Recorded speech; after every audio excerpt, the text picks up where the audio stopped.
Բարի առավոտ էլի բարեկամներ, ողջունում ձեզ մեր Տեր Հիսուսի անունով, հիանալի է այսօրը։ Եվ այսօրվա մեր հյուրն է մեր սիրելի Արմեն Գասպարյան եղբայրը, նա հովիվ է եւ այսօր նորից առիթ ունենք միասին սկսելու մեր առավոտը։ Շատ Արմեն նախ բարև, շնորհակալ եմ։ Շնորհակալ եմ եղբայրս, որ եկար։ Ես եմ շնորհակալ Աբրահամ ջան։ Միշտ վայելում եմ։ Այո, ես էլ մենք էլ անկեղծ ասած անցած անգամվա եկածդ ժամանակ շատ հրաշալի խոսք բերեցիր եւ մեծ արձագանք գտավ եւ այսօր էլ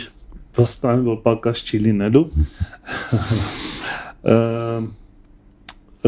վերնագիրը շատ հետաքրքիր է եւ այսպես ինտրիգային բան ունի իր մեջ որքան հասկացա դու ինձ հարց տվեցիր վերնագիրը այսպես է երկնքից նայողները հարց տվեցիր որ ինչ ես կարծում ովքեր են մեզ երկնքից նայում ինչ ասես պատասխանեցի բայց ասի չէ հետաքրքիր մեջս բան առաջացավ այսպես կարող է պահեմ ինչե վերջ այդ ինտրիգ ասեցի գուցե սուրբերի մասին ասես չէ ասեցի գուցե հրեշտակների մասին ասես չէ հիմա ես չգիտեմ չհամարձակվեցի ասել Տիրոջ մասին Հիսուսի մասին գրեթե վստահ եմ որ ասելու եմ չէ թե Հիսուսի մասին դե միշտ է Հիսուսի մասին լավ արի Հիսուսի ուզած հավանած ճանապարհների մասին գիտես մի համար հիշեցի տենց մի համար կա չէ Տերը փնտրում է իրեն հավատացողներին թե իրեն փնտրողներին այսպեսի մի հատ համար կա Տերը հավանում է իրեն փնտրողներին չէ նայում է այդպեսի մի հատ ինչ որ բան կա հա նայում է թե կա իմաստուն մեկը որ Աստված փնտրի հա գուցե դրա մասին այսօր դեմ կարող է ես սկսեմ քարոզել հետո Տերը չէ կատակ եմ անում Շատ լավ Արմեն եղբայր, մենք մի անգամից անցնենք թեմային, խնայենք ժամանակը եւ սիրով լսում ենք քեզ։ Արդեն 33 տարի եղավ հավատքի կյանքը, այդ ընթացքը, որ Տերը շնորհ արեց կանչեց, ու այդ տարիների մեջ, երբ որ հետ ես նայում բավականին սովորելու, եզրահանգումներ անելու իմաստություն փնտրելու, սխալներից սովորելու, առիթներ կան էլի, բավականին ճանապարհ անցած է, ու ես մի բան եմ նկատել այս վերջի շրջանում, որ երբեմն, երբ որ որոշ ճանապարհ անցած են լինում, չգիտես ոնց, կամաց մեզ սկսում է թվալ, դաժե դրա մասին չմտածելով, մեզ սկսում է թվալ, թե ոնց որ թե Տիրոջ ճանապարհները դառնում են մեր ճանապարհները կամ էլ մեր ճանապարհները դառնում են իր ճանապարհները սա խաբեություն է սա խաբուսիկ շատ սայթաքուն մի հատ տեղ է որ հոգևորները երկար ժամանակվա հոգևորները իրանց թվում է թե էլ արդեն Տիրոջ մտքերը վերջ են մեր մտքերից իր ճանապարհները տարբեր չեն մեր ճանապարհներից շատ ճիշտ բան ես ասում շատ կարևոր բան ես ասում շատերին է թվում թե այն ինչ որ իրանք մտածում են արտահայտվում են Տերն էլ է այդ ձև ասում Տերն էլ է այդ ձև բայց իրականում մեր սրտերը որ Երեմիան ասում է ամենից չարն են եւ խաբեփա խաբում են մեզ ու ամենավատը նա է որ հենց մեր սրտերն են մեզ խաբում ու մենք խաբվում ենք ասենք օրինակ ինչի է մեզ թվում թե մենք շատ գիտենք կամ արդեն ամեն ինչ գիտենք այ դա է էլի ամբողջ ողբերգության արմատը որ հենց մեր իմացածը մեկ մեր գիտեցածը ոչ թե իմացածը որտեղ իմացածը գործնական բան ունի իր մեջ ու մեր փորձառությունը որ մենք անցել ենք դրանք երկուսն է մեզ խաբում են որտեղ Տերը միշտ նույն ձև չի դրսևորվում, հա, սկզբունքային բաներ կա, որ ինքը նույնն է, իր վերաբերմունքը չի փոխում, բայց կյանքի իրավիճակների մեջ ինքը տարբեր ձևով է դրսևորվում։ Ոչինչ որ սենց զրույցի կարգով։ Գիտես ինչ նկատել եմ, որ չգիտեմ դու եք նկատել ես, թե չէ, բայց նկատել եմ, որ շատ դեպքերում նորա հոգին ավելի շատ հավատք ունի, քան ասենք երկար տարիների հավատացյալը նկատել ես այդպես բան։ Անգամ ես զգուշացնում եմ նորերին։ զգուշացրել եմ իմ այն ծառայությունների ժամանակ, միշտ որ տեսել եմ, որ ուժեղ հավատք ունի մեկը, ասել եմ մի բան եմ ուզում քեզ զգուշացնեմ, որ դու գիտությունդ ավելացնելով հավատքը չփչացնես, որովհետև երբ որ գալիս է գիտությունը, հավատքը սկսում է երկրորդ պլան գնալ։ Ինչի, որովհետև դե հավատքը լսելուց է, չէ՞։ Երբ որ բազան մեծանում է լսած խոսքի, հավատքը էլ չգիտի որն է հիմա իր այդ ընտրելու խոսքը, այդ պահի համար։ Բայց նորահավատները չունեն այդ բազան, իրանց ինչ ասում ես, իրանք ես ուրիշ բան ասեմ, քեզ գործնական, շատ գործնական։ Ես որպես վրանային ծառայության ավետարանիչ շատ ավետարանչությունների եմ մասնակցել դրսերում, մենք էլ ունեցանք ավետարանչություն 2006 թվականին, Աբրահամ 90%-ը բժշկվողների անհավատներն են։ Հավատացյալներ շատ քիչ են բժշկվում։ Ինչի, գիտես, որտեվ իրանք շատ պետք է անալիզ անեն, սա ոնց է, սա ճիշտ է, սա նենց է։ Ու ի վերջո կարող է մի հատ անենց ուրիշ տարբերակ մտածեն իրանք, որ բացարձակ ոչ էս կողմա, ոչ են կողմա։ Դրա համար եմ ասում, սա մտածելու նյութ է։ Շատ հնարավորություն է, որ մենք մի հատ վերանայենք մեր կյանքը, կարող է ինձ էլ այդ ձև։ Մի հատ օրինակ ասեմ, տես։ Երբ որ Հիսուսը մահացավ, մեծ հիասթափություն ապրեցին աշակերտները։ Անգամ այն պարագայում, որ Տեր ասել էր, 3 անգամ ասել էր, ինձ կսպանեն Երուսաղեմում, կմեռնեմ, հարություն կառնեմ։ 3 անգամ ասել էր։ Բայց երբ որ մահացավ ինքը շատ մեծ հիասթափություն։ Էմավուսի աշակերտները, գնացող աշակերտները, ճանապարհին երբ որ Տերը մոտեցավ իրանց, եւ ասեց ինչի եք տխուր, իրանք ասեցին մենակ դու ես, որ չգիտես ինչեր եղավ։ Այնքան շատ դիտեին, չէ՞։ Ասեց, որովհետեւ ասում եմ բանը, Հիսուսը, իսկ մենք կարծում էինք, թե նա էր, որ Իսրայելին պիտի ազատեր։ Գիտես ինչն է մեզ խափում։ Մեր պատկերացումները։ Շատ կարևոր է, շատ կարևոր բան ես ասում։ Իսկ մենք մտածում ենք, որ դու եթե Մեսիան ես, դու պետք է Իսրայելին Հռոմի իշխանությունից ազատես։ Մեր պատկերացրած Հիսուսը, սա ամենադաժան բանն է, որ կարա մեր հետ պատահի։ Սա կռապաշտություն է, չէ՞։ Ուրիշ Աստված չկերտես, չպատկերացնես, չնկարագրես։ Հենց այդ է, որ մենք մեր պատկերացրած Աստծուն ենք հավատում, ու երբ որ անցնում ենք կյանքի դժվար ճանապարհներով, որտեղ նա չի դրսևորում նենց ոնց որ կներես ճակերտների մեջ պարտավոր էր դրսևորվելու, մենք շատ ենք հիասթափվում, ես Աստծուց շատ ենք որ մենք Աստծուն հասկանալու խնդիր ունենք։ Դե այդ խնդիրը միշտ կա, մենք չենք հասկանալ բովանդակությունը։ Մենք հիմքային առումով չենք էլ կարա իրան հասկանանք։ Մենք կարանք իրանով առաջնորդվենք։ Բայց օրինակ, հիմա տես, եթե դու աշակերտներից մեկն ես ու Հիսուս ասում է գնացեք այն էշը արձակեք բերեք։ Տիրոջն էլ հաշիվ տալու բան չունեք, ասեք Տիրոջը պետք է, ու վсё։ Ոնց հասկանաս։ Կամ դու Պետրոսն ես, Տերը քեզ ասում է գնա կարթդ գցի, ձուկ որ սա առաջի ձուկը բռնես, բերանի մեջ փող կլինի, կհանես, կբրես։ Ոնց հասկանալ։ Տվյալ պահին չենք հասկանա, բայց համենայն դեպս հակված լինելու կատարվելուց հետո կարանք հասկանալ։ Հակված լինելու հասկանալ Աստծուն։ Թեպետ որ չենք կարող։ Այս վերջերս մի հատ ստատուս էի գրել, որ հավատքը ոչ թե իմանալու հիմքի վրա է, այլ վստահելու։ Քեզ պարտադիր չի իմանաս ոնց ալնելու դու, բայց դու կարաս վստահես, որ նա կանի դա։ Տվյալ, ասենք, գործառույթը, օրինակ գնացեք բերեգման, այդքան կարևոր չի հասկանալ, բայց ընդհանուր բովանդակության մասին է խոսքը։ Մենք նստած այդ ձև ենք մտածում, բայց դա դու օրինակ մեր օրերում եթե ելներ, ու Տերը, ասենք, քեզ ասել Աբրահամ գնա, այս ինչտեղ ավտո կա կանգնացած, բան արա, քշի բեր պետք է ինձ։ Ոնց է դա։ Պետք է չէ հասկանալ, Տեր ոնց է, ում ավտոն բերեմ, ոնց կլինի այդ, բա դա սխալ չի։ Այդտեղ պետք չի հասկանալ, որտեվ ինքը ասեց։ Հիմնականում այդ ձև է, էլի։ Դրա համար մեզ ավելի շատ պետք է Տիրոջը ճանաչել ու իրան հնազանդվել։ Այս ճանաչելը նույն իմաստը չունի։ Հասկանալու։ Իր գործելակերպը շատ դեպքերում չենք հասկանում, բայց սիրում ենք իրան եւ ճանաչողությամբ անում ենք այն, ինչ որ ինքը ասում է։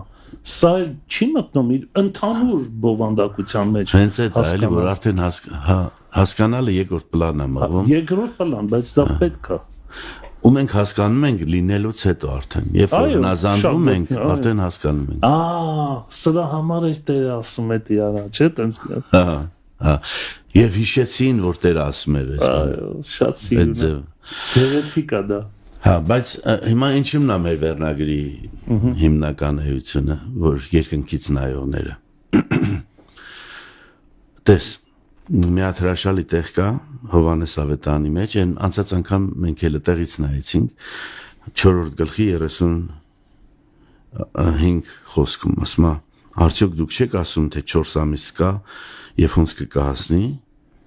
Ահա ես ասում եմ, ձեզ բարձրացեք ձեր աչքերը եւ տեսեք արտերը, որ սպիտակել են, արդեն հասել են հնձելու համար։ Հիմնայի երկու իրականություն կա։ Մեկը մեր իրականությունը, որ մենք տեսնում ենք, ու ռեալ 4 ամիս կա դեռ լավ որ հունց կհասնի, մեկը հաջորդ իրականությունը, Տիրոջ իրականությունը, որի մեջ ինքը մեզ հրավիրում է։ Եվ որպեսզի մենք դա տեսնենք, մենք պետք է վերևից նայենք։ Բարձրացեք ձեր աչքերը եւ նայեք արտերին։ Դա դուրս է գալի, որ մենք երկնքից ենք նայում, իրատեսածն ենք տեսնում։ Այո։ Ոչ թե մեր ֆիզիկական իրականությունն ենք տեսնում, այլ այն իրականությունը, որ Հիսուսն է տեսնում։ Ես հասկացա քո վերնագիրը։ Նոր հենց հիմա հասկացա։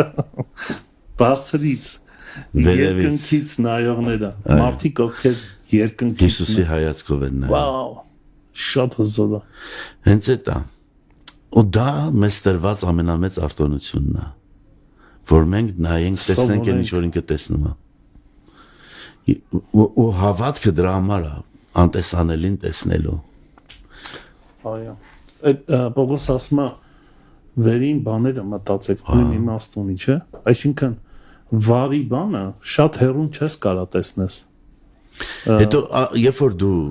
աչքերդ չես բարձրացնում, սա է խնդիրը, որ մենք չենք բարձրացնում մեր հայացքը, Աբրահամ, ու մեզ թվում է, որ մեր նայած ուղղությունը հոգևոր ուղղություն է, բայց չի կարա դա հոգևոր ուղղություն լինի, որովհետև դա ժողովողի ասած արևի տակ եղած իրականությունն է։ Բայց Աստված, Աստծո իրականությունը արևից վերև։ Այսինքն ցածր մակարդակի մտածելակերպ եւ բարձր մակարդակի Հակոբոսը ասում է, որ այն իմաստությունը,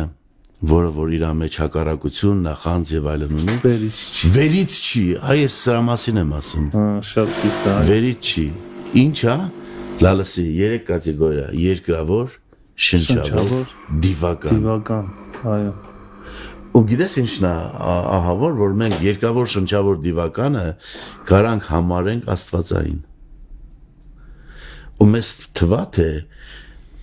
մենք ճիշտ ենք հասկանում, մենք ճիշտ գիտենք, մենք ճիշտ ենք տեսնում, բայց իրականում բացարձակ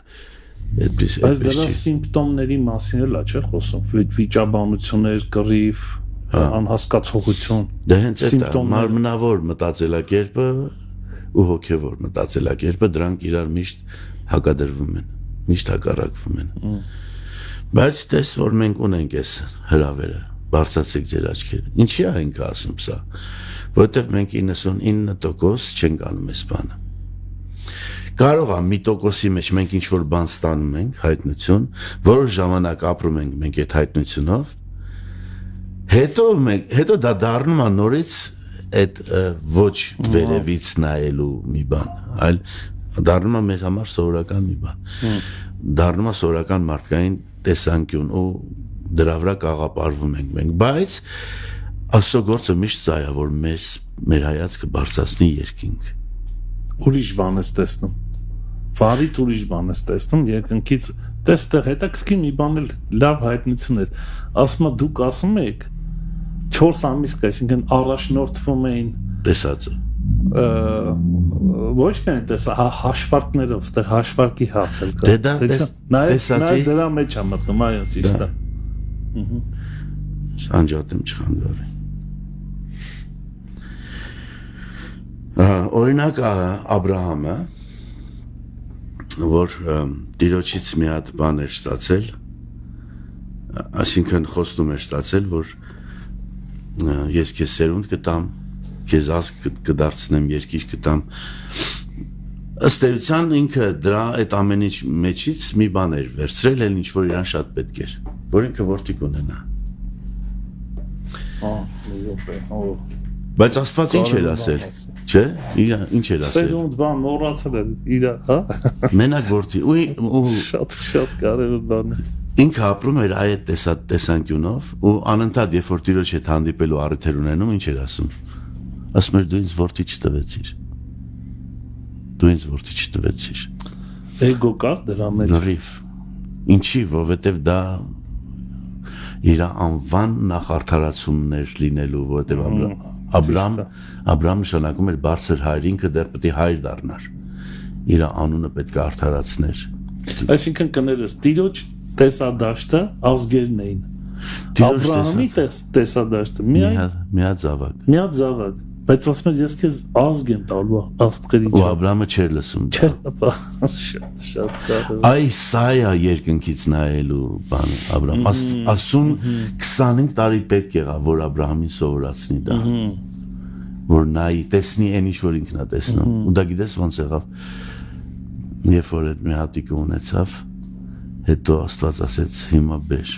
Մորիայի երկիրը, Մորիայի լեռներից մեկի վրա ինձ համար զոհի քո որդուն։ Ու 3 օրվա ճանապարհ տարավ իրան։ Եվ այդ 3 օրվա մեջ Աստված Աբրահամին ցույց տվեց այն ինչ որ ինքն էր տեսնում։ Եվ ցույց տվեց, որ այդ նույն լեռան վրա այն որդին, որ Աստծունն էր, որը կդառնար Աբրահամինը, կզոհվեր խաչի վրա եւ օրհնություն կդառնար բոլոր ազգերի համար եւ Աբրահամին կդարձներ հավատքի հայր բոլոր ազգերի համար եւ Աբրահամի հոժարությունը զոհելու Իսահակին Աբրահամին պիտի դարձներ Աստծո բարեկամ, Աստծո ընկեր, 2 հայր, որոնք պատրաստ էին իրանց զավակներին զոհաբերելու եւ դրա հետևանքը ինչքան մեծ էր լինելու, սա էգոիզմից դուրս արդեն, սա Աստվածավորի մեջ էգոիզմը չկա։ Բայց մերը էգոիզմն է միշտ։ Դες Աստծո մեծ պատկերը, ոնց որ ստեղ մի հատ մեծ պատկերը լինի ու դու քիթդ մտցնես մենակ մի հատ տոճկա ուզենաս այդտեղից, Աստծուն պետք էր որ Աբրահամին հեռացնի, որ հերվից դա տեսնի։ Ու դա այնքան շշմացրեց Աբրահամին, որ Աբրահամը դանակը բարձրացրեց իր որդու վրա, հավատալով տեսած պատկերին։ 3 օրվա ճամփա էր պետք գիտեմ, որ այդ ամբողջ պատկերը տեսներ։ Սկզբից մտածում ենք, թե ինչ դաժան է, գիտես Աբրահամ, դու խո գիտես, որ ես դա գիտեմ ինչ բան է։ 3 օր ուղեկցես քո որդուն դեպի մահ, դա ամենասարսափելի բանն է հոր համար։ Բայց Աստծո մեծությունը այնքան էր մեծ, որ այդ 3 օրվա տանջանքը դարձրեց օրհնություն, դարձրեց ցնծություն, դարձրեց բերկրանք, դարձրեց հավատք։ Աբրահամի հավատքը այդտեղ սկսեց ճախրել, ինչի, որովհետև տեսավ Աստվածայինը։ Այս սա է խնդրեմը, որ մենք մեր էգոիզմի մեջ չենք կարող տենանք այն ինչ որ ինքը ուզում է որ մենք տենանք։ Չենք կարող։ Ինչի, որովհետև մեզ թվում է թե մեր տեսածը ճիշտ է։ Իսկ մենք կարծում ենք թե եթե աշակերտներն են այդ ձև սխալվում, բա մենք որտեղ մնացինք։ Թույլ կտաս ես մի բարի վրա մի փոքր խորենք, տես մեր տեսածը ճիշտ է, իրականում կարա ճիշտ լինի, բայց ճշմարտությունը չի, ճշմարտությունը ընդհանուր պատկերն է։ Հա, մեր տեսածը ժամանակավորն է, ներկան է, փոքրիկն է, փոքրիկ բանն է, բայց Աստծունը ներկա քեզ ասում դու լուրջ խնդրեմ ունես, բայց երբ որ ընդհանուր ես նայում, հասկանում ես ոչ, չունես։ Դու այդ բանի մեջ ես։ Դու հասկանում ես, որ դա այդ խնդրեմը քո օրհնությունն է։ Միանշանակ։ Վաու։ Բանը Դավիթը ոնց էր Աստծո սրտի համեմատ մարդ, կարծում ես։ Դավիթը այն մարդը չէր, որ միշտ տեսնում էր Աստվածայինը, բայց այն մարդն էր, որ միշտ հարցնում էր Աստվածայինը։ միշտ հարցնում։ Հասկանում է, որ էսի այն չի, ինչ որ ինքը հիմա տեսնում է ու ճիշտ է։ Գիտես խի, որովհետև ինքը իրան ճիշտ գնահատական էր տալիս։ Միտեղ կոնֆերանսից հետո, որտեղ Տերը շատ օրհնեց իմ ծառայությունը, քարոզչությունը, հետո երկրորդ անգամ պետքա քարոզեի, այդ ինձ ներկայացնողը ներկայացրեց, որ շատ մեծ իմաստության Տեր անձնավորություն է, երբ որ ես բարձրացաբեմ ասեցի, բացարձակ չեմ ընդունում այդ բանը, որ ես մեծ ես բացարձակ իմաստության Տեր չեմ։ Բացարձակ չունեմ իմաստություն եւ դա իմ երջանկությունն է։ Առավելություն։ Հա, առավելությունն է։ Գիտես, մարդիկ սիրում են իմաստուն Երևան, բայց մեր ինչին է պետք մեր իմաստությունը, եթե դա այնքան փոքր է։ Երբ որ դու Աստծուց հարցնում ես ու ինքը իր երկնայինն է քեզ ցույց տալիս, այդ ժամանակ դա էլ իմաստություն չի, դա հանճար է։ Դու տեսնում ես, Դավիթ միշտ գնում էր ասում մոտ ասում էր ինչ անեմ։ Սաղմոս 16-ի մեջ հայերենում ասում է Տիրոջը միշտ դրեցի իմ առաջ, իմ աջ կողմս է, չեմ սասանվի։ Ես միշտ դրեցի Տիրոջը իմ, դա քո ընտրությունն է, դա քո որոշումն է։ Դու որոշում ես, որ դու քո խելքին, քո հասկացողությանը չվստահես, միշտ իրան ունենաս բոլոր որոշումների ժամանակ։ Միշտ իրան հարցնես քո որոշումների ժամանակ։ Միշտ իրա կարծիքը լինի քո համար գերակա կարծիք։ Քոն արդեն դուրս է գալիս արանքից։ Ինքը գալիս էր Տիրոջ մոտ եւ ասում էր, դաժե երբ որ հարցը վերաբերվում էր իր ընտանիքին, իր սիրելիներին, որոնց որ հափշտակել էին, Տեր գնամ, որ գնամ կհասնեմ, հա, որ հասնեմ իմ ձեռը կտաս, հա։ Ինչքան մեծություն կա սրա մեջ։ Շատ։ Դա նշանակում է, որ մենք միշտ դոստուպ ունենք, ոնց է հայերեն դոստուպը։ Մուտք։ Հասանելի ենք։ Մեզ համար միշտ հասանելի է աստվածային տեսանկյունը, եթե մենք հարցնենք իրանից։ Ամեն եղբայր, մի սենց հարց տամ էլի քեզ, տես վերևից նայողները, այսպես էր, չէ, երկնքից նայողները, սրա մեջ մտնում է նաև այս իրականությունը, մենք միշտ ամեն օր կանգնած ենք որոշումի եւ ընտրության առաջ, դատողություն ենք անում, Հիսուս ասաց, երբ որ դատում եք, ճիշտ դատեք, աչքի տեսածով մի դատեք, տեսած, հենց էդ է, այսինքն սա դատողության հետ էլ է կապված, այսինքն դու իրականությունը նայում ես բարձրից, ոչ թե հարթության, ցածրի մեջ, որովհետեւ հարթության մեջ մեր տեսադաշտը շատ փոքր է, հորիզոնը մենք չենք կարող, շատ հեռուն չես կարող, բայց ինչքան բարձրանում ես ավելի պատկերը քեզ շատ սիրուն բան ասեցի Աբրահամ, հիշում ես Եսայայի մարգարեության մեջ, որ ասում է Տիրոջ ապավինողները արծիվների պես վերսլանան, այդտեղ է դատողությունը բարձր մակարդակից, դու արծիվների պես վերսլանալ, գիտես այդ որ կոնտեքստում է, նա է հոգնածին ուշտվողը, որ դու вообще արծիվ չես, դու կուրկուրի ճուտ ես տարել, այսինքն ոչ ուժ ունես, ոչ մի բան չունես, Մատթեոս 11-ի մեջ ասում է արի մոտ հոգնածներ, բեռնավորվածներ, ես ձեզ կհանգչեցնեմ, եւ գիտես մեզ ինչն է գրավում, որ մենք վերջապես հանգիստ կստանանք, որ մենք ուժ կստանանք շարունակելու, բայց մենք չենք հասկանում, որ այդ ամեն ինչը սա այս խոսքի մեջ է, իմ լուծը ձեր վրա առեք։ Ինչ է դա նշանակում։ Դա նշանակում է տեսնել Հիսուսի սիրտը կամ տեսնել նրա հայացքով։ Իմ լուծը ձեր վրա առեք եւ ինձանից սովորեք, որ ես եմ եւ սրտով խոնար։ Այսինքն հենց այդ նույն բանն է։ Տերը ասում է, որ արի մասնակից եղի նրան, ինչը հիմա ինձ անհանգստացնում է։ Դրա մեջ մտի ու դու կստանաս ուժ, զորություն, հավատք, իմաստություն, դու կօգտագործվես դրա մեջ։ Գիտես, մենք գնում ենք Տիրոջ ներկայության մեջ, այստեղ է սաղ ողբերգությունը, որ մենք գնում ենք այս զուգահեռ, ոչ թե հորիզոնական, ոչ թե ուղղահայաց, այլ հորիզոնական նայվածքով են գնում տիրոջում մոտ ինչի որ մենք ասենք թե ինչ հոգսեր ունենք, մենք ասենք ինչ խնդիրներ ունենք, ինչա պետք, ինչ ենք ուզում անենք եւ ստեղ վերջանում է։ Բայց շատ քչերն են որ մնում են այնտեղ եւ ասում են Տեր, ինչով կարամ ես քեզ ծառայեմ, ինչով կարամ քեզ օգտակար լինեմ, ինչ ես դու ուզում որ անեմ ես քո համար։ Ես առաջինում շատ հազվադեպ էր ելնում այդ բանը, բայց մի անգամ երբ որ աղոթում էի, իր ներկայությունը եկավ։ Ու ես մի բան էի հարցնում։ Երախտագիտության զգացում էր մեջս առաջացել իր մեծ ողորմության իմ կյանքի մեջ արած։ Եվ ես ասում էի, ասա ինչ անեմ քո համար։ Ասա մի բան, որ ես անեմ, որ դու քեզ լավ զգաս, ասա ինչ անեմ։ Հարցնում էի, երևի մի 10-15 րոպե, առանց օգնելու խնդրում եմ ասա։ Շատ եմ ուզում քեզ ուրախացնեմ, մի բան ասա, որ ես անեմ։ Գիտես ինչ ասավ ինքը։ Ասեց, ինչպես Իսահակը իր հոր պատվին, ինչպես Հիսուսը իմ պատվին պառկեց սոհասեղանի վրա։ Ես ասեց, ուզում ես, որ ինձ հաճեցնես, խաչդ վերցրու, խաչով ապրի։ Իդա մենք գլխի չենք ընկնի, մինչև ինքը չխոսա, մենք չենք հասկանա, իսկ իրա խոսալու համար մենք պետք է հասկանանք, որ մեր ճանապարհները իրա ճանապարհները չեն։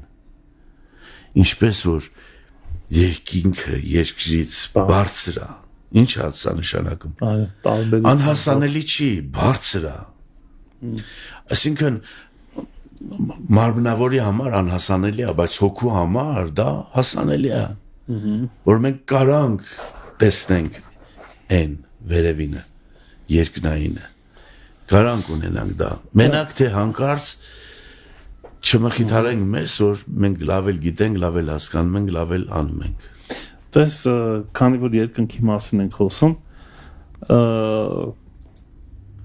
շատ դեպքերում այսպես է ասոցացում մեր համար երկինք, ինքը շատ բարձր է, շատ հեռու է, ու մեզ համար անհասանելի է, բայց կարծում ես, որ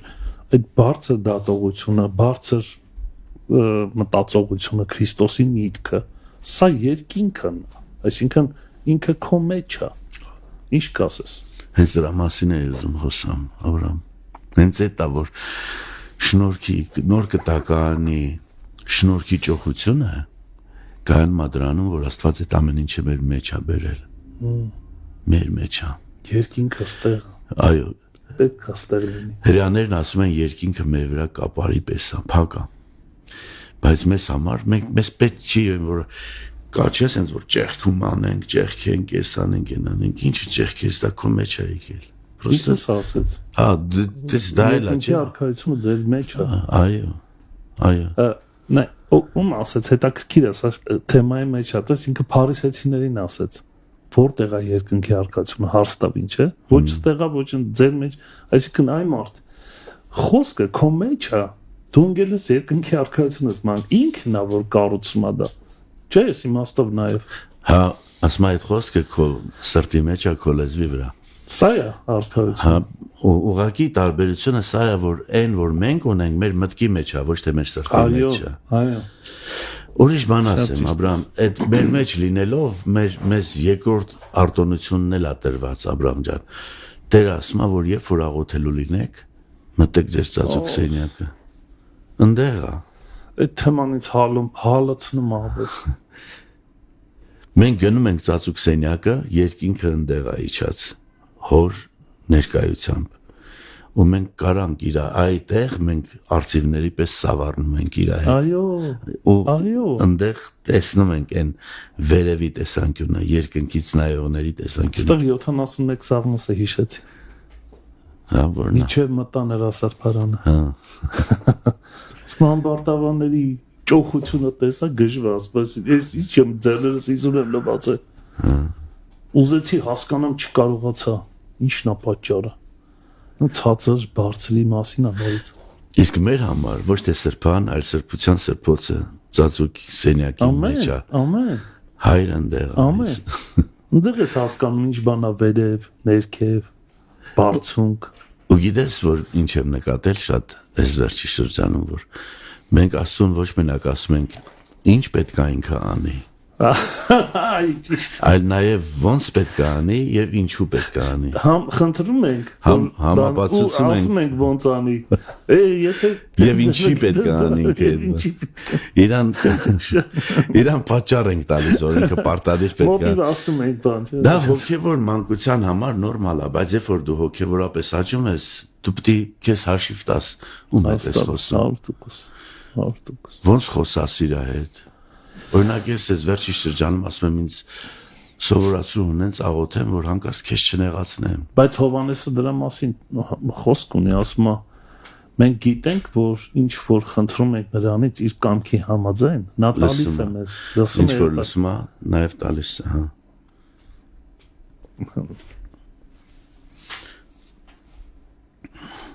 Հիմա տես, երկրորդ բանը ստեղ, առաջինը ասում է բարձրացրեք ձեր աչքերը եւ նայեք, չէ՞։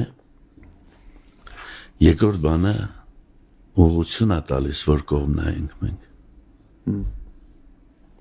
Իսկ մենք դրան չենք նայում, Աբրահամ, բայց դա իր Քրիստոսի գալու ամենակարևոր միսիան է, ամենակարևոր։ Նայեք արտերին։ Ինչի մասին է խոսում Հիսուսը։ Խոսում է հունցքի մասին, պատրաստ են ընձելու։ Դա ինչ է նշանակում։ Դա նշանակում է, որ ինքը ուզում է, որ մեզ որակական դարձնի ինձ մեկը, ով որ տեսնում է այն ինչ որ ինքն է տեսնում, ով որ զգում այն ինչ որ ինքն է զգում, ով որ զբաղվում է նրանով, ինչով որ Տերը ուզում է, որ մենք զբաղվենք։ Մի հատ պատմություն ասեմ քեզ։ Տերը 12-ին ընտրեց ու ուղարկեց։ Իրանք գնացին, հաջող ծառայություն ունեցան, շատ վկայություններով, հրաշքներով։ Եկան ոգևորված Հիսուսին ասում էին, Հիսուս ասեց գնանք միտեղ հանգստանանք, հաց ուտենք ու կպատմեք։ Իրանք նավը նստեցին, եկան ծովի մյուս կողմը, հենց որ նավը ափին ասավ, տեսան, որ լիքը ժողովուրդ է հավաքվել։ Եվ սպասում են Հիսուսին։ Կարծում ես աշակերտները ինչ մտածին։ Սոված մեռանք։ Շուկարա։ Իրանք մտածին, որ սրանք էլի մեզ չեն թողալու, որ մենք ժամանակ ունենանք Հիսուսի հետ։ Ժողովրդին, հանձինը ժողովրդի իրանք տեսան խոչընդոտ։ Տեսան արգելք։ Ինչ տեսավ Հիսուսը։ Հունցք։ Հիսուսը նայեց իրանց եւ գտած եւ տեսավ, որ նրանք հովիվ չունեցող ոչխարների պես են։ Հիսուսի հայացքը տեսար, աշակերտների հայացքը տեսար։ Մեր վերքոտ տեղին ես կա։ Օրհնյալ լալսի ինչ եմ ասում, տեսլա։ Հիսուսը ուղարկել էր իրանց ծառայելու ուրիշներին ընդեղ։ Իրանք ծառայել էին հաջող։ Հիմա եկել էին ստեղ։ Եվ այս մարդիկ իրանց համար ծառայության զոնա չէին, խոչընդոտ էին։ Հիսուսը աշակերտներին, առաքյալներին բերել էր, որ մշակ դարձներ։ Ինչի իրանց պետք է ասեր, որ նրանց, որ դուք ծառայել եք, եւ սրանք, որ ստեղ են, նույնն են։ Նրանց ծառայողը սրանց էլ պետք է ծառայի։ Ջեյ Օսբորնը մի հատ լավ պատմություն ունի։ Ասում է հերթական մեծ մասսայական ավետարանչությունից հետո գալիս էի, որ նստեմ մեքենան ու երբ որ փողոց անցա, տեսա մի հատ կույր մեկը նստած էր այդտեղ փողոցին։ Ասում է շատ ազդեցին վրա։ Դա քրվեցի թե ինչի անստել այդտեղ, որովհետև մի փողոց ենկոմ ավետարանչություն էր եւ Տերը շատ հրաշքներ էր անում։ Ասում է գնացի, կողքը նստեցի, ասեցի ինչի եք ստեղ նստել մնացել։ Ինչի չեք անցնում փողոցը, դաշտի մեջ ավետարանչություն էր գնում, ասավ, որովհետև ես կույր եմ ու չէի կարող անցնեմ, պետք է մեկ անցկացներ, ոչ մեկը չանցկացրեց։ Ու Օսբորնը ասում է, որ ես իր կողքը նստեցի, տեղ փողոցում, սկսեցի իրան պատմել Հիսուսի մասին։ Ու հետո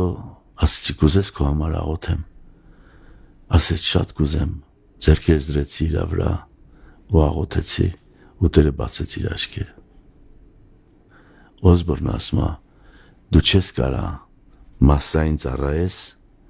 եթե անհատը քո համար արժեք չի ներկայացնում։ Հաստատ։ Հիմա տես աշակերտները, որոնք ծառայել էին, որոնք հաջողություն ունեին, արդյունք ունեին, հետ էին եկել եւ այդ ժողովրդի մեջ չէին տեսնում կարիքավոր մարդկանց։ Դա մշակն է տեսնում։ Մշակը նա հիմա արտերին գնահատական է տալիս։ Ասում է ժամանակը հասել է, պետք է անել։ Աշակերտները ասում էին, չէ, Հիսուսը մեզ նորից թողեց, նորից մտավ իրանց մեջ, նորից ամբողջ ժամանակը իրանց վրա է վատնում։ Հիսուսի համար իրանք ունցք էին, աշակերտների համար չէին, իսկ Հիսուսը իրանց մշակ պետք է դարձներ։ Բայց Հիսուսը չի ասում ուղղակի ձեզ հնարավորություն եմ տալիս իմ տեսանկյունից նայել եւ ձեր համար այդտեղից օգուտ ստանալ, չէ։ Ինքը ասում է ես ուզում եմ որ դուք նայեք, տեսնեք ինչ որ ես եմ տեսնում ու զգաք ինչ որ ես եմ զգում։ Որտեւ ասում է տեսավ նրանց գութը շարժվեց։ Չկարեցավ անտարբեր մնա, չկարեցավ անցնի կողքով։ Իսկ մենք գութի, գիտես, խանգարիչ բանը որն է։ Եսը Ստեղ նորից ուզում եմ գամ այս բանին, հաշվարկներով ծառայելու հարցին, 4 ամիսը լկա, սրանք հաշվարկներ են, հոգեբանություն ասա,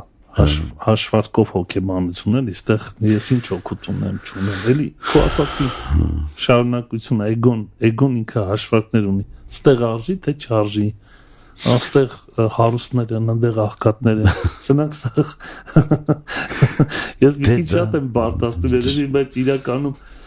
ասմա հաշվարկ մի արա, հասել է, մի հատ ուրիշ ձևն, ուրիշ աշկով նայի, հա, քո ասացի պես։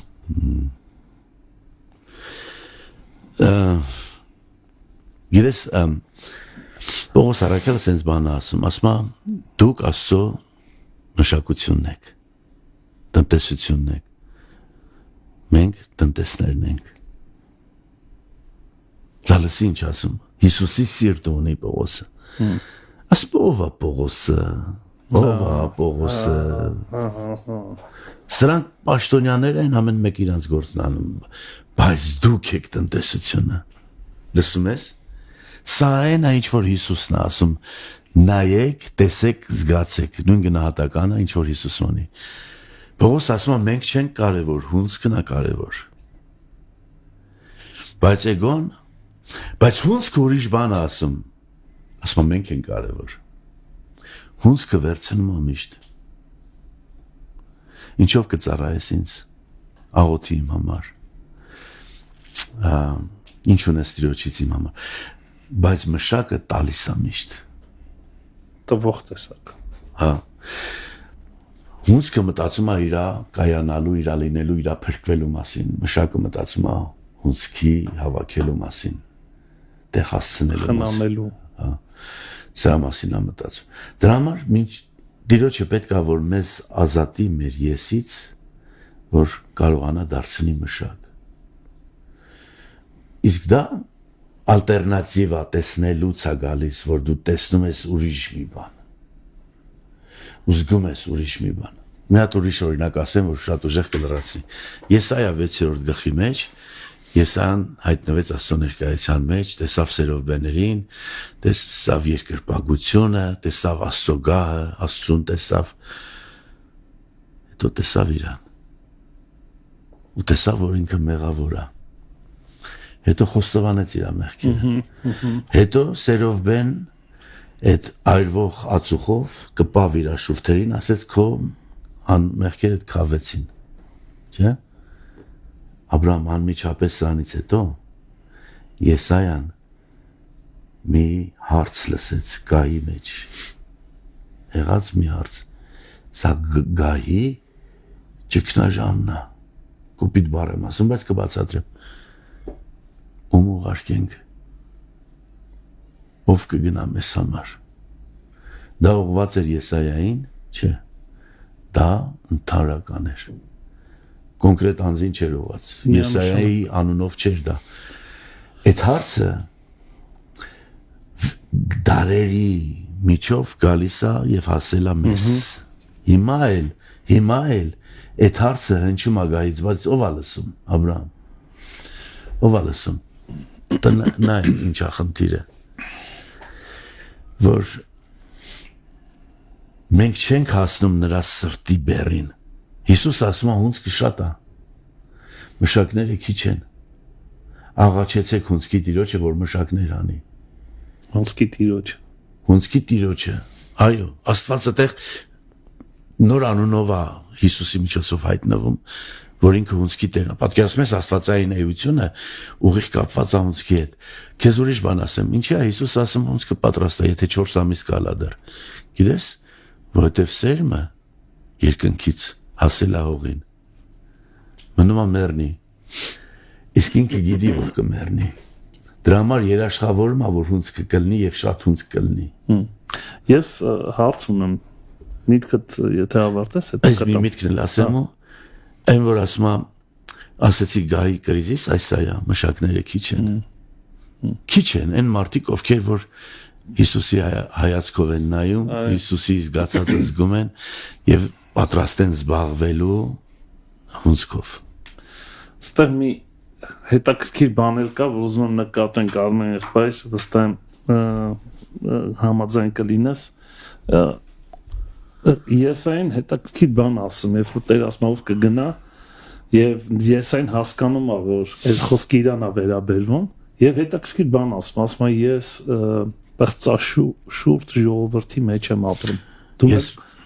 ասա։ Ասում եմ ես պիղծ մարդ եմ եւ բնակվում եմ պղծաշուրջ ժողովրդի մեջ։ Նա ինչ կա սրա մեջ, որ շատ կարեւոր է։ Դու նկատում ես, որ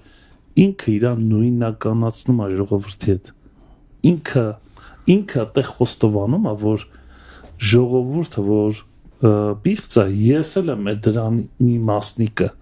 Հասկանում, սա լուրջ խոստովանում։ Ու չի արդարանում դրանով, որ իր անկեձև են, ես էլ եմ ձև։ Այսինքն սա Քրիստոսի նաև զուգահեռ խորհուրդ ունի իր մեջ։ Հիսուս իրան նույնականացրեց մեզ հետ։ Մեր մեղքերը, այսինքն մշակը, եթե դա չանի, ինքը դադարում է մշակ լինելուց։ Մշակը ինքը իրան նույնականացնում է ժողովրդի հետ, որովհետև դա է ընդունելի դարձնում Տիրոջ առաջ։ Հիսուս ինչ ասին իրան մաքսավորների, մեղավորների բարեկամ, ինչքան էր, որովհետև հնարավոր չէր ուրիշ տարբերակ։ Նա չէր կարող որպես արդար ներկայանալ իրանց ու իրանք ընդունեին նրան։ Սա շատ կարևոր բան է։ Հա, Հիսուսի դեպքում ավելին է։ Ավելին է, այո, միանշանակ։ Որովհետև ինքը նրանց համար նաև վճարում է։ Ամեն։ Մի բան որ չի արել վճարում է։ Այսինքն տես օրինակ եթե մեր ազգի պահով ասենք, առիթ ա եղել ես սխալ հպարտություն, վերջապես անբարտավանություն, եթե նկատում ենք արտահայտ, եթե դու նրա հետ չնույնականանաս, այսինքն ինչքան էլ դու մեղավոր չես, բայց քո ազգի մեղքի մասնիկը դու էլ ունես քո մեջ։ Դու նույնականանում ես եւ դա է պատճառը։ Հենց այդ խնդիրը, որ մենք մեզ վեր ենք դասում մարդկանցից։ Ամեն չես պատկերացնի ինչ Դաժե որպես քրիստոնյա ապաշխարած մենք մեզ նենց սուրբ ենք պահում, սուրբ ենք ներկայանում, որ մենք անհասանելի ենք, դուք ով եք։ Բայց սա է հենց այդ նույն հպարտությունն անբարտավանությունը։ Իսկ Պողոսը ասում է, որ մենք ստացել ենք հաշտության պաշտոնը եւ ստացել ենք հաշտության պատգամը, լատես ինչքան սիրուն ասում։ Եվ ասում է մենք կոչ ենք ուղում ձեզ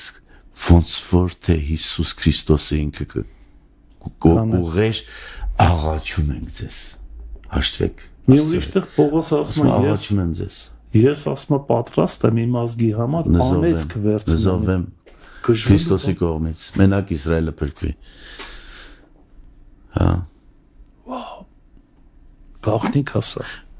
Մովսեսն էլ է ձև ասեց։ Այո, շատ լավ բան ասեց։ Հա։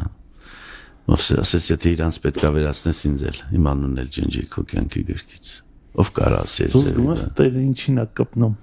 Ինչ կարևոր ասա։ Դե սա արդեն մշակված մարդիկ են, Աբրահամ ջան։ Եսից ազատված մարդիկ։ Մշակները մշակված պետք է լինեն։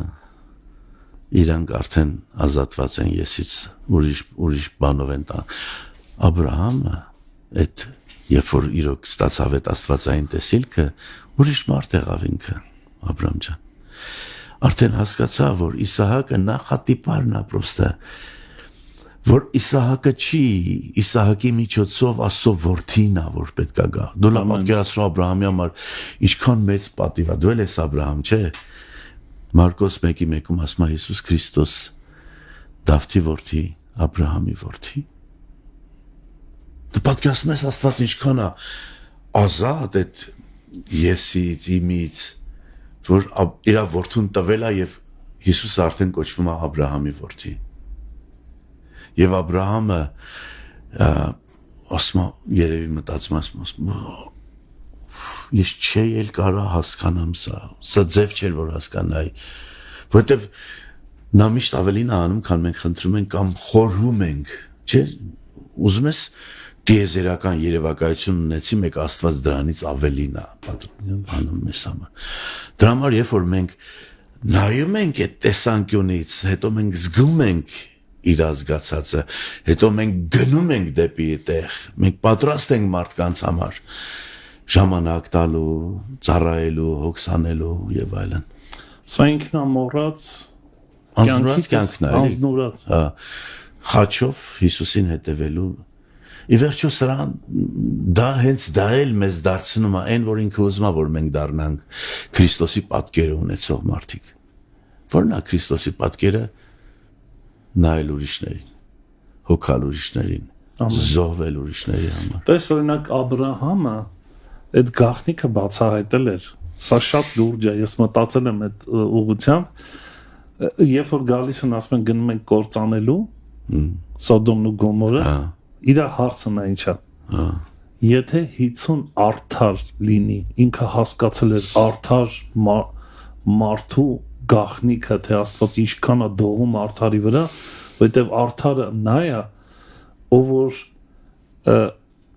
հոգին կամ սիրտը ցավում է շրջապատի համար եւ ինքը ուզում է ինչ-որ բան փոխի դրա մեջ։ Ասում է արդար Ղովտի հոգին տանջվում էր, չէ՞, Դա քիչ է։ Աբրահամը հույս ուներ, որ Ղովտի ազդեցությունը Սոդոմի մեջ գոնե մի 50 հոգու դարձի վերած կլներ։ Եվ այդ 50 հոգին մի ամբողջ երկիր կարար փրկեր։ 50 հոգու ներկայությունը միայն։ Զարմանալի բան է, ինչ գաղտնիք կա սրա մեջ։ Դրանք Տիրոջ սիրտ ունեցող մարդիկ են։ Օրինակ կներես մի բան ասեմ, մենք միշտ օրինակ դատել ենք ճգնավորներին, որ իրանք առանձին ուզում են աշխարհից կտրված կյանք ապրեն, սուրբ ապրեն, արդար լինեն, մեղքին, բայց ես գիտես ինչ եմ հասկացել, ճգնավորները եղել, որ իրանց եղելությունը երկրի մեջ մթնոլորտի մեջ փոփոխություն ա բերել, այսինքն ոչ թե նրանք ապրել են, որ մեղք չգործեն, նրանք առանձնացել են Տիրոջ ներկայության մեջ բարեխոսական աղոթքով իր ժողովրդի համար եւ մեղքը մատյան ողբերգությունը դրա այդ էլեմենտ ունի իր մեջ Գրիգոր Նարեկացին նա իր ժողովրդի համար էլ էր բարեխոսում ինքը նույնականացնում էր ասում էր ես եմ արել դա խոստովանում էր սրանք սա շատ ուրիշ տեսակ կյանքարն է դե Նարեկացին այնքան խորը անձնական մեղքի գիտակցություն ուներ որ այդ կարգի գիտակցություն ունենալու համար դու պետք է լույսի մեջ լինես պրոստը որ այդքան տենես դա էլ է չէ վերևի այսինքն երկնային հայացք դու այսօր մարդուն պետք է ապացուցես որ այս բան արեցիր սխալ արեցիր պետք է ապացուցես որ 90%-ով ապարդյուն ասենք օրինակ երբ որ մի հատ բարձ օրինակ եմ նստել ես մի հատ մեղավորի կողքը ես ունեցել եմ դա փորձառություն մի եղբայր շատ լուրջ շնության մեղքի մեջ էր ընկել ու ինձ երբ որ ինքը փորձած կիսվի հետ խոստովանության պես ես նրան չեմ հարցրել խոստովանի կամ չէ բայց գիտես ինչ զգացում մեջ առաջ ես զարմացա ես բարձրից ոնց ասեմ ես էլ իրան խոստովանեցի ասացի դու հիմա մեկին ես ասում որ մարդ եմ ես ասենք չեմ ունեցել Աստված հեռու բայ նման երևույթներ չի եղել կյանքումս պրակտիկ բայց տղամարդ եմ ինձ թվում է Աբրահամ կային եք որը տանես այս աթոռի վրա Ինքը գիտի, որ ես սերում եմ, մեկ ասում այդ տղա այդքան լավ էլի բաներ, բայց Անը է, խոստովան եմ, ասում եմ եղբայր, գիտես, հա, դու պրակտիկ արել ես, ես էլ իմ սրտի մեջ եմ ցանկացել, Հիսուսն էլ ասում է ինչ տարբերություն, օրինակի համար։ Հարցը գիտես ինչու՞մ է։ Որ դու իրան արժեք ես տալիս։ Բարձրից չես նայում իրան, դու արդար ես, չես արել, այն արդարի, այն փարիսեցու աղոթքը շատ հետաքրքիր է։ Ինքը իրան լրիվ օրենքները պահել էր բան անկախ ինձանից ստացվեց դա, բայց ես զգացի, որ ես նրանից լավը չեմ։ Ու դա այնքան օգնեց իրան Արմեն։ Շատ կօգնեց։ Այնքան օգնեց, չես պատկերացնի։ Ես իմ անձնական փորձից գիտեմ դա։ Ես աղոթեցի իր համար։ Կներես իմ անձնական փորձից գիտեմ դա։ Երբ որ ես գնացի խոստովանվելու, իմ ապաշխարությունից հետո Սուրբ Հոգին ինձ շատ էր բանանում, առաջնորդում որ խոստովանվեմ։ Մինչև որ խոստովանվեի, իմ հովիվը շատ սիրելի Ռաֆայել եղբայրը ասեց. «Բալես, մինչև որ դու կասես, ուզում եմ քեզ մի բան ասեմ։ Այն ինչ որ կասես, հանկարծ մտքով չանցնի, որ դա այն վերաբերմունքը քեզ կփոխի։ Չմտածես, որ ես քեզ կդատապարտեմ։ Բացարձակ։ Իմացի, որ խոսում ես մեկի հետ, որ հասկանում է քեզ։ Ու դա ինձ ազատագրության բերեց, որ ասում ես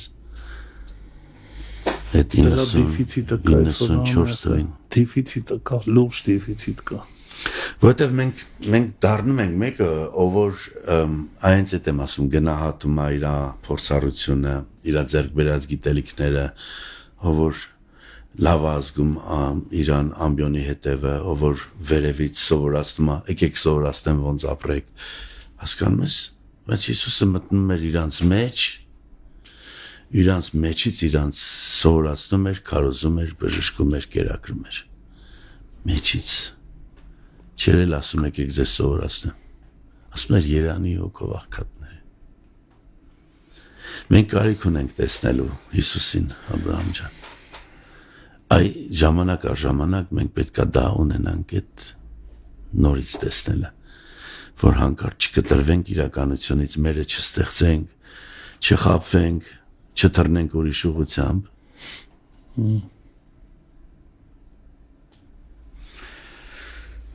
Մեր ժամանակը լրացավ։ Այնքան աննկատ անցավ,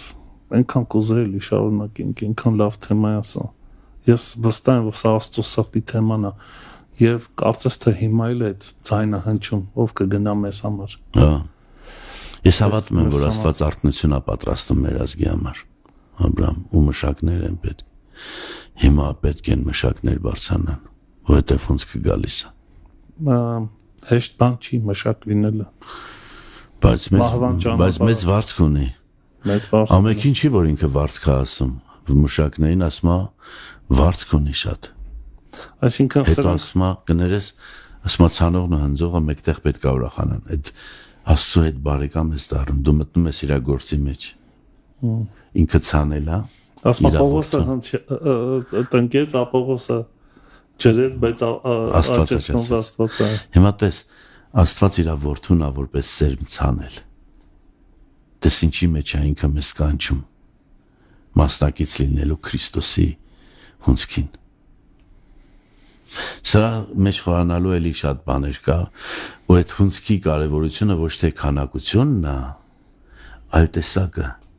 որովհետև ցանված է Քրիստոս սերմը, որը վերարտադրում է աստվածային բնույթը մարդու մեջ, հասկանում ես, մենք սա վերստին ծնունդի Աստծո էության մեր մեջ բնակվելու մասին է։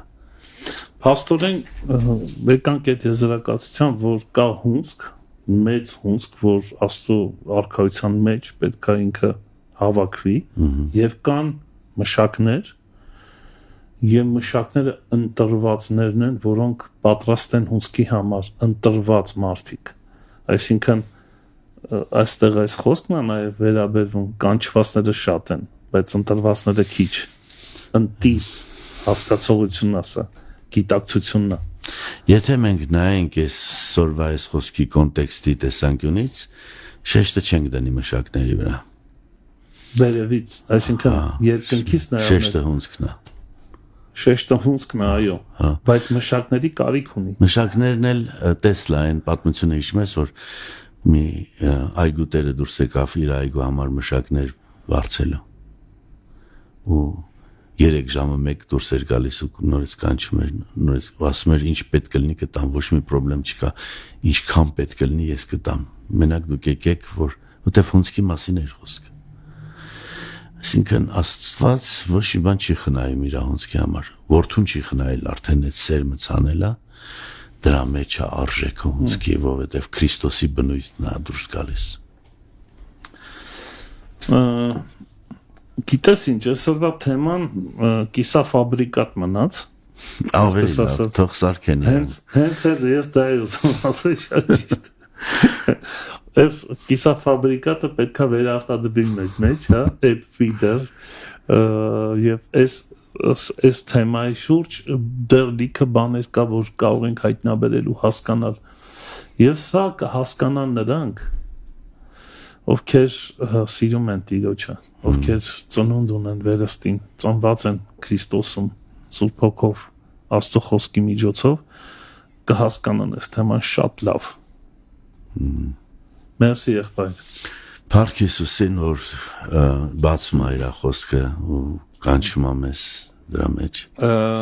Քեզ էլ շնորհակալ եմ, որ այդ առիթը տալիս ես։ Ես պարտավոր եմ։ Դա իմ պարտքն է, եղբայր։ Նորից անդրադառնանք երկնքից նայողներ եւ բավականին շատ համարներ հիշեցինք երկնքից նայող տեսակի մասին, վերին բաները մտածենք, Քրիստոսի միտք ունենանք, տեսնենք ոչ թե մեր մարդկային աչքերով, այլ Քրիստոսի աչքերով, դատողություն անենք ոչ թե մարդկային տրամաբանությամբ, հաշվարկներով, այլ այն համակարգը, որ երկնքից այջել մեր մեջ եւ մեզ ուրիշ մտածողություն ա տվել արժե համակարգը, Սուրբ Հոգու նաեւ այստեղ կարող ենք պտուղը հիշել, հա, նաեւ հիշեցրեց Արմեն եղբայրը Հակոբոսի այս տողերը, որ այն իմաստությունը, որ այս երկրից է, իր մեջ ունի կռիվ, վեճեր, հպարտություն, ամբարտավանություն եւ դիվայինը դա, իսկ երկնքից իջած իմաստությունը նորից երկնքից հեզա հլու խաղաղար անկողմնակալ սիրում եմ խաղաղարար արարող բառն այստեղ այո մերսի շատ շնորհակալ եմ Տիրոջը շատ ես էլ եմ շնորհակալ Տիրոջից քեզանից փառք Տիրոջը կուզեմ ավելի հաճախ գաս շատ ես ճամփորդում գիտեմ Արմեն եղբայր ծառայություններս ունեմ տարբեր տեղեր, բայց քանի Հայաստանում լինես, կուզեմ գաս շատ հաճախ, քեզ շատ սիրում են մեր անցած անգամվա թեման շատ ազդեցիկ էր նաև եւ բավականին այսպես արձագանքար Տեր օրհնի քեզ շատ, որովհետեւ քո հետևորդները շատ են ու բավականին հասնում է տարբեր տեղեր, ուղղակի օգտվելով առիթից ուզում եմ տեղեկացնեմ, որ մենք պատրաստվում ենք ճամփորդելու ծառայողական Միացյալ Նահանգներ ու մանավանդ Լոս Անջելեսի մեր եղբայրներ քույրերին ուզում եմ ասեմ, որ մենք հուլիսի 21-ից մինչև օգոստոսի 3-ը Լոս Անջելեսում մի քանի հայկական եկեղեցիներում ծառայություններ կունենանք, իմ էջում կգրեմ գրաֆիկը, եթե իրանք կուզենան գան, ովքեր բնակվում են Ամերիկա, հա կան լսեն կամ մոտիկից ծանոթանանք ուրախ կլինեմ։ Շնորհակալ եմ եղբայրս, Տեր օրհնի քեզ շատ։ Շնորհակալ։ Քույր եղբայրներ, այսպեսին էր մեր եթերը եւ կխնդրենք Արմեն եղբայրը իր աղոթքով ավարտենք այսօր։ Սիրելի հայր, քո խոսքը ասում է, որ մենք ապականացու սերմից չենք ծնվել, այլ անապական քո խոսքից։ Ու մենք գիտենք, որ դրա մեջ քո էությունը կա, քո սիրտը կա, քո արժեքները կան։ Աղոթում ենք, որ դրանք աճեն մեր մեջ եւ մեզ դարձնեն Քրիստոսի նման, որը որ մեր ավագ եղբայրն է, քո անդրանիկ զավակը, որին նման պիտի դառնանք մենք։ Դու մեր մեջ դրել ես այդ բոլորը, ինչ որ պետք է, որ մենք Քրիստոսի նման դառնանք, ամեն օր ու մենք էլ մեր համաձայնությունն ենք տալիս ու խնդրում ենք, որ դու մեզ քաշես դեպի քեզ, քաշես այն ծածուկ սենյակը, քեզ հետ հաղորդակցության, քեզ հետ մտերմության,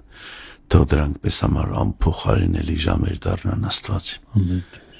Որտեղ դու կկերտես մշակներ, որտեղ դու կհասնես քո սրտի ուզածին մեր մեջ, որտեղ քո թագավորության գործը առաջ կգնա։ Թող այս խոսքերը Տեր շատ սրտերի հասնեն եւ հոժարություն ստեղծեն քայլելու նայելու վերևից զգալու քո սրտինը եւ ծառայելու մարդկանց ու դու փառավորվես ամեն անգամ մեր մեջ եւ մեզանով ամեն Փառքես Տեր։ Փառք Տիրոջը, առաջ Աստված կհանդիպենք վաղ առավոտյան ժամը 9-ին։ Մանանաթա, Տերը շուտով գալու է։